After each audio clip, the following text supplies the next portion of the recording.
Hello, today I will tell to you about the content seen in class this week.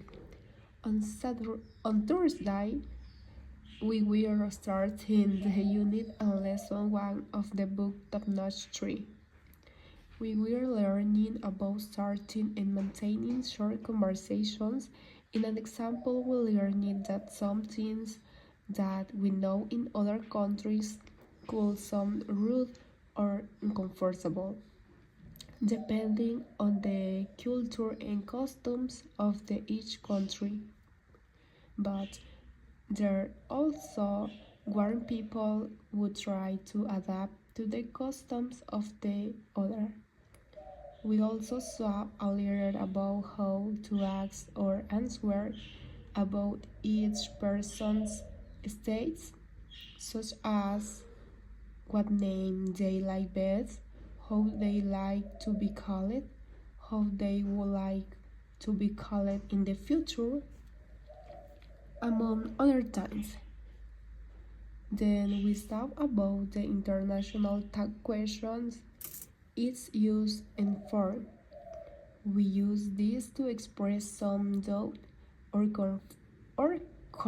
confirm something that has been said or passed. It is also important that we realize in the time or context that is spoken so that the use of the tag questions makes sense and is correct. When we want to confirm something, we will ask possibly both or tag will be negative. For example, my parents have 5 children, don't they? Also, in the case of having a doubt, the way to ask will be in negative form and shows positive tag, like the following example. El Salvador is not in Europe, it is. So it is very important to pay attention to the context that you want to tell about and use the tag question correctly.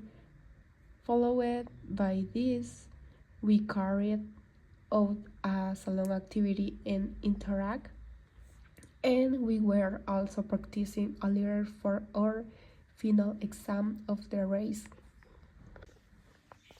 I acquired new knowledge that we must begin and contextualize ourselves with new people, and especially if we do not know their culture.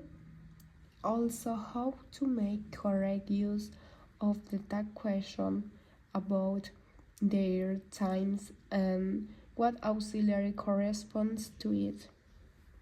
It was a little confusing, but after a few exercises, I understood better. I also learned that we must better manage the time and pronunciation and verb tense.